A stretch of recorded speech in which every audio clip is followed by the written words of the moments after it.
Fragrances have been getting complimented since ancient civilizations and have gotten more refined over time, but with good comes bad. There's also a lot of compliment repelling fragrances that'll have someone looking at you like that fish from SpongeBob. So what fragrances will get you the most compliments? I looked throughout all of Fragrantica to give you the 10 most complimented winter fragrances to avoid those compliment repelling ones. Starting out strong with the Zara's The Most Wanted EDP Intense. This is rated a 4.57 out of 5 with a dumb amount of votes being 6,400. People have said that this is the greatest out of the Wanted line. Someone even said that they went on a date and got lucky with this on. This fragrance starts off with green cardamom, introducing the wearer to not only the vibrant spiciness, but the sweetness this fragrance offers as well. In the heart, there's a toffee accord, which kind of smells like a mix between caramel and vanilla, giving off a creamy, rich sweetness. Then in the base, there's amberwoods, enhancing the sweet and coziness, while providing an earthy, woody edge. From someone who wears this a lot, this isn't the best out of the Wanted line. However, being the best in its line for winter,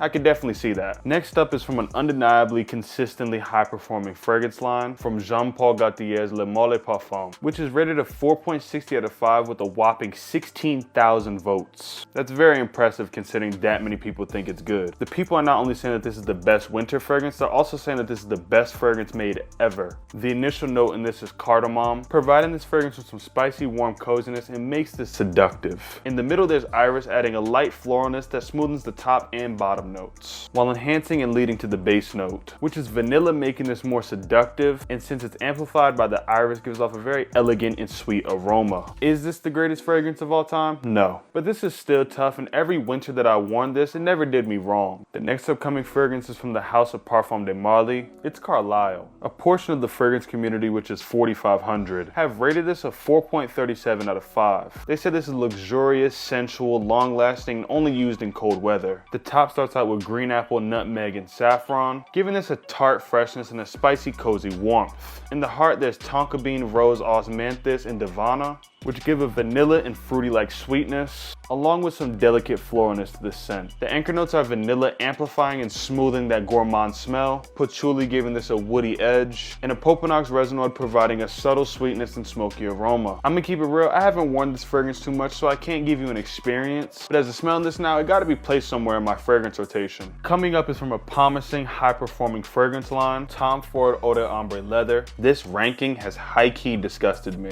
They rated this 4.20. Someone said don't trust your friend if they wear this. Y'all nose blind or something? I mean, what's going on here? Can I not be trusted? Anyways, moving forward, this starts out with a glowing leather accord, which keeps the same smooth, warm, leathery smell, but it comes off more vibrant and sweet. In the core notes, there's Ambrofix, which makes this powdery and adds a subtle sweetness that leads us into the dry down notes. That's vanilla tincture, amping up the warmth of this fragrance while adding a creamy, rich sweetness, off rip, making this different from any other ombre leather. I don't give a damn what y'all gotta say about this. It's like that, bro. But it's alright. This ain't the first time I had to defend something that everybody else thought was ass. Don't get me started on Sauvage Eau Forte. Moving on to a more fresh but still winter fragrance, Invictus Victory EDP Extreme. This was rated a 4.21 from 3,200 voters, and this threw me for a storm. The opening note is the citrus pepper accord, giving this a juicy, zesty citrus aroma, along with a sharp spiciness, giving this a sophisticated edge. Then the lavender in the core adds a floral elegance that smoothens that citrus pepper accord out and gives this a fresh, vibrant edge. In the base, there's vanilla that gives this a creamy touch and balances the intensity of the top note. I love fragrances where you can get multiple scents in one, but it's smooth. And this will be long lasting and do exactly just that for you. Now it's time for the heavy hitter, Mancera's Red Tobacco. I know this rating might be low, which is 4.07 with 10K votes, but I personally think this needs more love. The head notes are saffron, cinnamon, incense, and nutmeg, delivering a smoky, spicy, warm introduction, along with white peach and green apple, giving a fruity sweetness. In the heart, there's patchouli that amplifies the spiciness, and jasmine that gives us a creamy, velvety, smooth gourmand aroma. In the base, there's tobacco and amber, amping up the sweet and smokiness, woody notes and vetiver adding a woody depth, and vanilla pods and white musk providing a creamy, light smell. A lot of people complain that this could be too much for them. I feel like people are wearing this during hotter temps, but it's perfect for the winter. This fragrance coming up has never been on the channel before.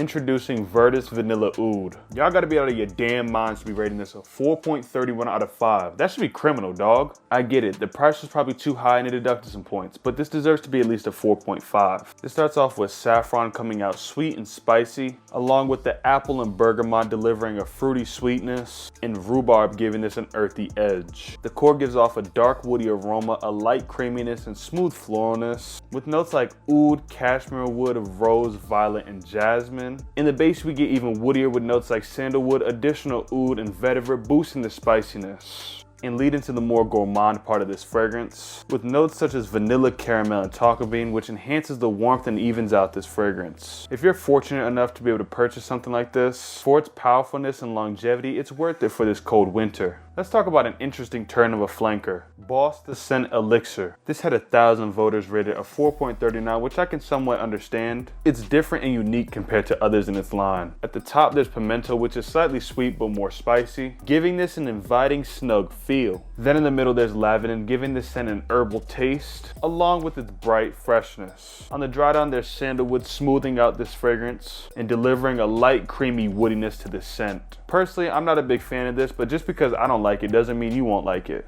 It's for surely worth checking out, especially since other people seem to love it. Coming up is the clones, such as Amir Al Oud Intense Oud. Lattafa been dropping straight hits, like this one being rated 4.24 from 4,000 people, which was crazy to me because the stigma behind clones is that they smell super synthetic. This opens up warm and spicy with notes like saffron and nutmeg, amping the base. The middle notes are geranium, intensifying that spice, woody notes giving a deep dark woodiness, and lavender giving this a fresh bright edge. The end notes are oud, adding a darker woodiness, vanilla evening and giving a smooth creaminess, and leather, which is enhanced by the initial notes. I rock with a lot of the Lattafa creations, and this and the next one coming up is the ones I've been wearing that will ensure you compliments. The fragrance in question is none other than Lattafa's Kam Kawa. Every person out of those 4,000 voters who ranked this a 4.45, I'm gonna be on my Mr. B shit and donate to you $500,000 personally. Even though this deserves a 4.7, I still like the rating. Someone said because of how sweet and good this smells, they wanted to devour themselves. Okay. They also loved how suiting it was for the cold festive season. The initial notes are cinnamon, nutmeg, and ginger, giving it some vibrant spices that come off attractive and sensual. In the heart, there's praline, candied fruits, and white flowers, coming off elegantly sweet with a beautiful floral depth. The bottom notes consist of coffee, which I don't smell much of, vanilla, tonka beans, and benzoin, giving it that decadent dessert-like aroma. I wore this around the house recently. My mom said I smelled good. My dad came to look at my computer and told me I smelled good. Think about it. You get a fragrance that you could wear casually or this winter that's powerful and long-lasting for $48. Bro, I'm literally giving you a cheat code. All things considered, Fragrantica got some interesting takes. They're reliable, but you should look at suggestions and figure out what you like for yourself. If you were interested in this video, go watch my top 10 winter designer fragrances for men video.